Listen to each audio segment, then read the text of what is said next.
एक वृद्ध साधक भाई ने एक प्रश्न किया कि जिस प्रकार पूर्व में अध्ययन काल में कुंजी की सहायता लेकर कुछ ही समय में परीक्षा को उत्तीर्ण कर लेते थे, उसी प्रकार इस वृद्धा अवस्था में भजन का जो भाव जागृत हुआ है, उसमें क्या कोई कुंजी है जिसे पढ़कर, जिसे समझकर, जिसे जानकर मैं अपना कल्याण सुनिश्चित कर पाऊं। उन भाई की जिज्ञासा वास्तव में प्रार्थनीय है, वंदनीय है, अभिनंदनीय है।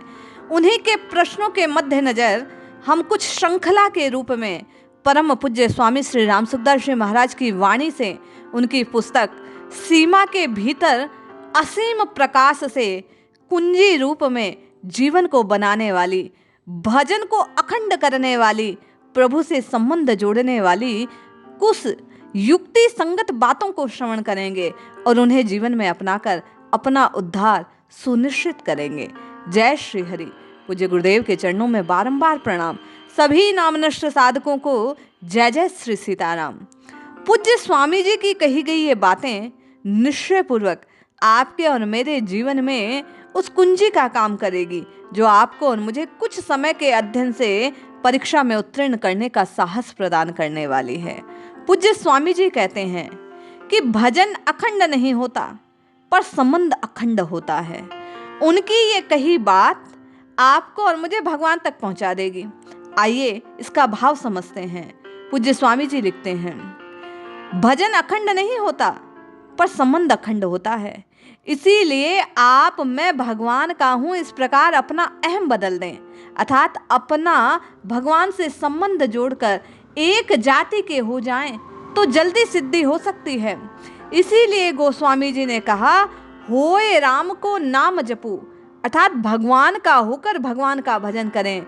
जैसे बालक माँ का होकर माँ को पुकारता है तो माँ सब काम छोड़कर आती है, इसी प्रकार भगवान को भी भगवान का होकर पुकारने पर भगवान दौड़े आते हैं, उन्हें आना पड़ता है। छोटा बालक माँ की पीठ पर चढ़ जाए तो माँ राजी हो जाती है। बालक ने माँ को क्या दे दिया, पर माँ का होने के कारण बालक की हर एक चेष्टा माँ को प्रसन्न करने वाली होती है।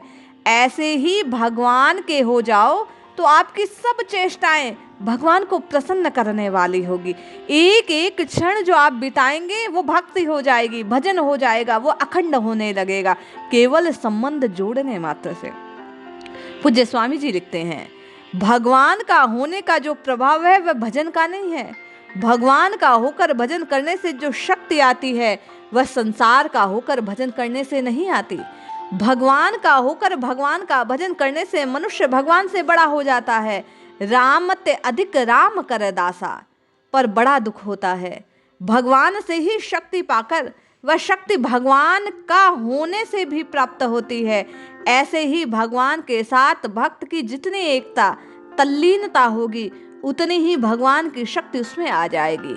राम राम रटने से उसका कल्याण नहीं होगा, क्योंकि उसमें भगवान का संबंध नहीं।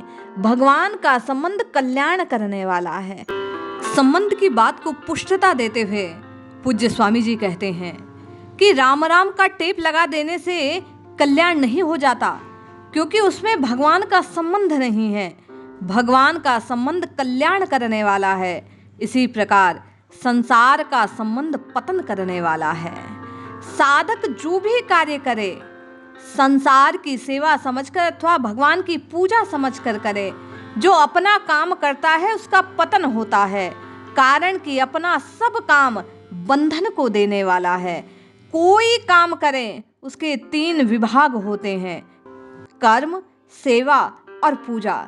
कर्म तो मजदूर भी कर देता है, पर और सेवा और पूजा भाव से होती है, पैसों के लिए नहीं होती। सबसे ऊंचा भाव पूजा में है।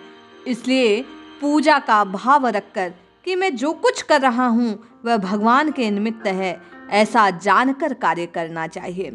पूज्य स्वामी जी हम आप समस्त गृहस्थ साधकों को मार्ग प्रशस्त करते हुए कहते हैं कि साधक के लिए साधना के विरुद्ध बात जितनी घातक है उतनी साधन की कमी की बात घातक नहीं। कुछ साधक भाई बहन अक्सर कहते हैं कि हम इतने समय साधन को नहीं दे पाते, हम इतनी माला नहीं जप पाते। लेकिन यदि आप नियत वो साधन ना भी करें, लेकिन छल कपट से दूर रह जाएं, तो वह साधन अधिक उपयुक्त होगा। जो साधन के साथ असाधन भी करते हैं, स्वामी जी कहते हैं, उनको जल्दी सिद्धि नहीं मिलती। सत्संग, साधन, भजन के साथ साथ झूठ कपट आदि करते रहने से वर्ष बीत जाते हैं, पर जीवन बदलता नहीं। अतः जिन बातों को आप खराब समझते हैं, उनका त्याग करते जाओ। बुरी बातों को छोड़े बिना अच्छी बातें प्रकट नहीं होती। आपके भीतर ये बात बैठी हुई है कि अच्छी बातों से, अच्छे आचरणों से जल्दी कल्याण होगा, पर अच्छी बातें तब ठहरेगी जब बुरी बातें छोड़ दोगे। खेती करने से पहले खेत साफ करते हैं, तब धान बोते हैं। जिनको आप छोड़ सकते हो, उन अवगुणों को छोड़ने से शेष अवगुण साफ दिखने लगते हैं, और जिन अवगुणों को छोड़ने में कठिनता दिखती है, उनको छोड़ना सुगम हो जाता है।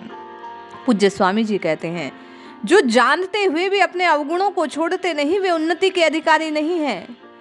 आप और मैं, हम सब की जिज्ञासा होती है कि आध्यात्मिक उन्नति कैसे हो। तो पूज्य स्वामी जी ने यहाँ संकेत किया कि अवगुणों के त्याग से ही आध्यात्मिक उन्नति संभव है।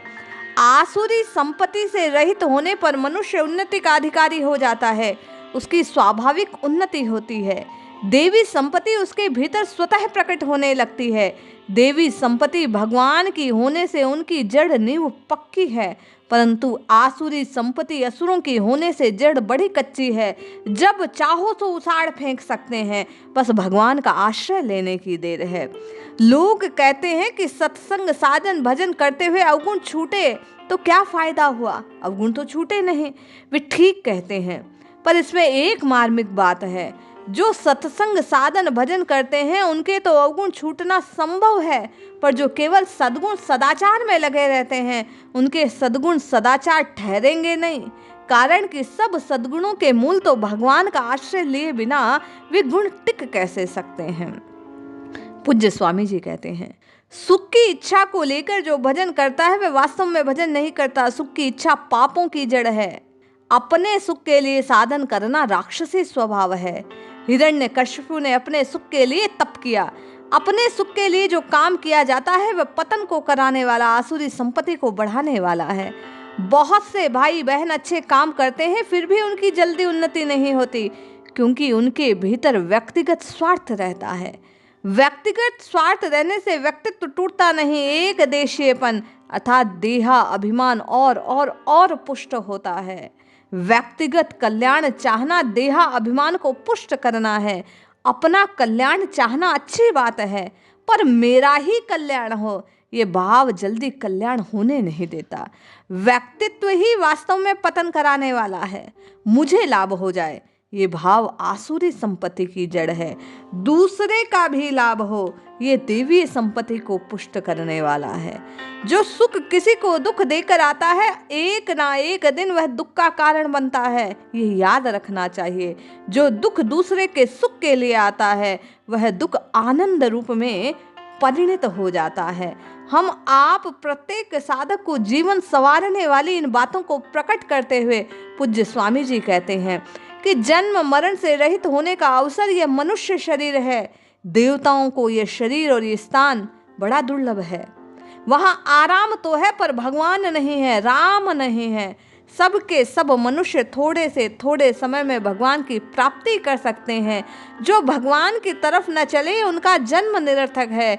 इसलिए मनुष्य शरीर मिला है तो हम आपको, प्रत्येक जीव को, प्रत्येक साधक को विषयों का सेवन, सुख, भोग अन्य शरीरों में भी मिल जाएगा, लेकिन ये राम भजन के लिए जो काया मिली है, इसका लाभ लेना चाहिए। जय श्री हरि, जय जय श्री सीताराम।